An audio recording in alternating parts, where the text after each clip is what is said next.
देखंतु जते सुभद्रा मां मानकु नहीं गुटे खुशी खबर आसी जाइछि जे एबे सुभद्रा आप लॉन्च हो जाइछि।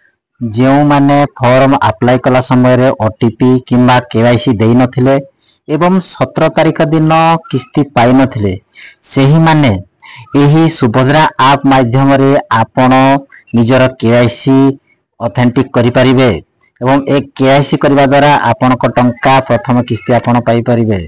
तेणु ये सुभद्रा आप किपरि काम करुछि एथिरे कोन कोन रहिछि चलंतु जानिबा।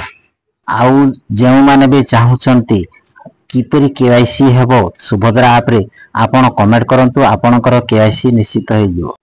चलंतु जानिबा केवाईसी किपरि हेबो।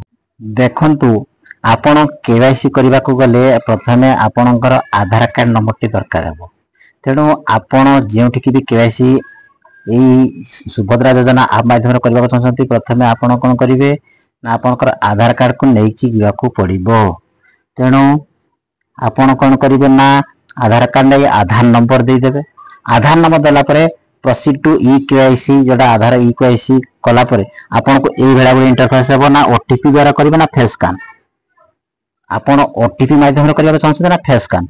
जदि आपण फेस स्कैन करिवे एडी देखंतु आपनकर स्कैन योर फेस सेडी ओटीपी द्वारा करिवे ना फेस। जदि आपण फेस द्वारा चाहते आपण आपनकर मुह को स्कैन करबा को पड़िबो आपनकर फेस को स्कैन करबा को पड़िबो। स्कैन किपरि करिवे देखंतु एडी देखंतु ए बेला गोटे सर्किल हेबो आपनकर मुह को सेठी देखाइबा को पड़िबो। देखाइला परे आपनकर आखि पता माध्यम रे आखि पता को आपण जदि बंद कर देबे टिके आपनकर फेस स्कैन हे जिवो। फेस स्कैन ई भले अब जहा देखौजी विजुअल रे से बेला हबो।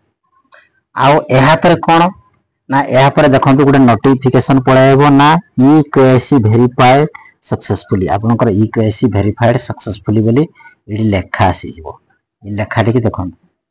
तेणु आउ कोन ना एहा पर देखंतु आउ कोन कोन देजी सेठी फ्यूचर सुभद्रा आप रे देखंतु एटा गुटे अबाउट एप्लीकेशन बाबद रे आपण जानि पारिबे स्थिति कोन अछि।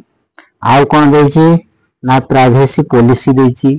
आउ आपण चाहिले याकू लॉग आउट करि परिबे।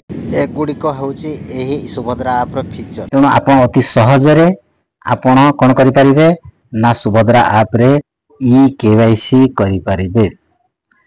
तेणु आपण कहा पाख को जीवा को पड़िबो ना आपण जनसेवा केंद्र हो मो सेवा केंद्र हो गले से माने एही आप माध्यम रे आपनकर ई केवाईसी अति सहज रे करिबे। जे पर्यंत एही परी ई केवाईसी होई नै आपन को टंका टी हेले भी मिलिबो नै। तेणु आपण यथा शीघ्र ई केवाईसी करबा को रेडी हे जान।